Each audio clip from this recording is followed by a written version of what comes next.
بسم اللہ الرحمن الرحیم۔ السلام علیکم، میں ہوں ظہور اوان اور آپ دیکھ رہے ہیں ظہور اوان ٹی وی۔ آج ہم جاننے کی کوشش کریں گے کہ کینیڈا کے فارم ورکر ویزا کی حقیقت کیا ہے۔ یہ ویڈیو آپ آخر تک دیکھیے گا، آپ کو بہت کچھ نیا سیکھنے کو ملے گا۔ کینیڈا رقبے کے لحاظ سے دنیا کا دوسرا بڑا ملک ہے، جس کا رقبہ 99,84,670 مربع کلومیٹر ہے۔ کینیڈا کی 68.6% زمین زرعی ہے۔ یہی وجہ ہے کہ زراعت کے شعبے میں بہت زیادہ روزگار کے مواقع موجود ہیں۔ کینیڈا کا فارم ورکر ویزا حاصل کرنے میں بہت سے لوگ اس لیے بھی دلچسپی لیتے ہیں کہ اس کے لیے آئیلیٹس انگلش ٹیسٹ کی ضرورت نہیں ہوتی۔ اگر آپ کی تعلیم FA، FSC یا مساوی ہے تو آپ کو کینیڈا کا فارم ورکر ویزا آسانی سے مل جائے گا، مگر یاد رکھیں فارم ورکر ویزا صرف 2 سال کے لیے ہوتا ہے، جس کے بعد آپ کو واپس اپنے ملک کی راہ لینا ہوتی ہے۔ اگر آپ آئیلیٹس کا امتحان پاس کر لیں تو چانسز ہیں کہ آپ کے ویزا کی مدت بڑھ جائے، مگر زیادہ تر یہی دیکھنے میں آیا ہے کہ فارم ورکرز کو 2 سال بعد واپس اپنے ملک جانا پڑتا ہے۔ ایک بات یاد رکھیں کہ فارم ورکر ویزا حاصل کرنے کے لیے آپ کسی ایجنٹ کو بھاری رقم ہرگز نہ دیں۔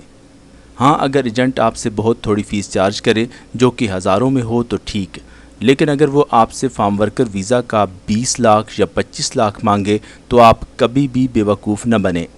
کینیڈا میں فارم ورکرز کو فی گھنٹہ کے حساب سے رقم ملتی ہے، یہ عام طور پر $10 فی گھنٹہ تک ہوتی ہے۔ اب اگر آپ 10 گھنٹے روزانہ کام کریں تو ہر روز آپ $100 کما لیں گے۔ مگر یاد رکھیں کہ فارم ورکرز کا کام سارا سال نہیں ہوتا۔ کینیڈا پہلے ہی سرد ملک ہے۔ جب برف باری شروع ہوتی ہے تو فارم ورکرز کا کام ختم ہو جاتا ہے۔ اب فارم ورکرز کو شدید سردی کے موسم میں اپنے گزر بسر کرنے کے لیے کوئی دوسرا کام تلاش کرنا پڑتا ہے۔ اگر آپ کو کینیڈا کا فارم ورکرز ویزا مفت میں یا بہت تھوڑی فیس کے عوض مل جائے تو آپ کینیڈا ضرور جائیں، لیکن اگر آپ کو اس ویزا کے لیے لاکھوں روپے فیس ادا کرنا پڑے تو آپ یہ ویزا ہرگز نہ لیں۔ لوگ زیادہ تر اس ویزا میں اس لیے دلچسپی لیتے ہیں کیونکہ یہ ویزا بغیر کسی انگلش ٹیسٹ کے مل جاتا ہے۔ میرا مشورہ ان ساتھیوں کے لیے یہ ہے جو کینیڈا فارم ورکر ویزا پر جانا چاہتے ہیں۔ انہیں چاہیے کہ فارم ورکر ویزا کے لیے خود اپلائی کریں۔ خود اپلائی کرنے کے لیے ضروری ہے کہ آپ کے پاس کینیڈا کے کسی فارم مالک کی طرف سے جاب آفر لیٹر موجود ہو۔ اگر آپ کے پاس کینیڈا کے کسی فارم مالک کا جاب آفر لیٹر ہے تو آپ کو فارم ورکر ویزا آسانی سے مل جائے گا۔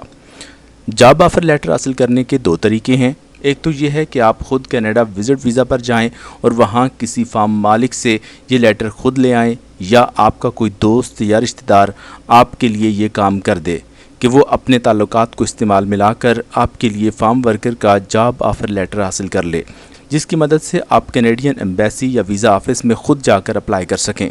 دوسرا اس سے زیادہ آسان طریقہ ہے، وہ یہ ہے کہ انٹرنیٹ پر موجود ویب سائٹس ایسی ہیں جہاں آپ کو کینیڈا میں فارم ورکرز کی ڈیمانڈ سے متعلق معلومات مل جائیں گی۔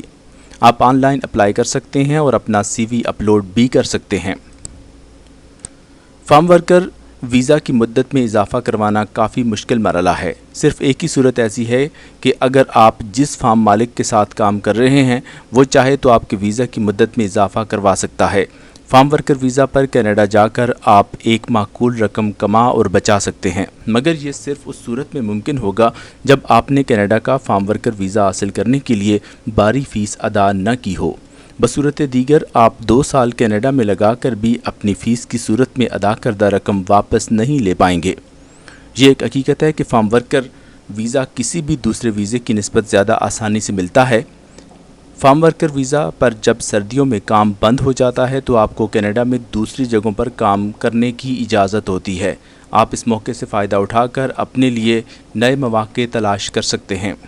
آخر میں ایک بات یاد رکھیں کہ محنت کرنے والے ہر جگہ کامیاب ہیں اور سست اور کاہل ہر جگہ ناکام۔ اگر آپ کینیڈا جانے سے پہلے آئیلیٹس کا ٹیسٹ پاس کر لیں تو آپ کے لیے بہت آسانی ہوگی۔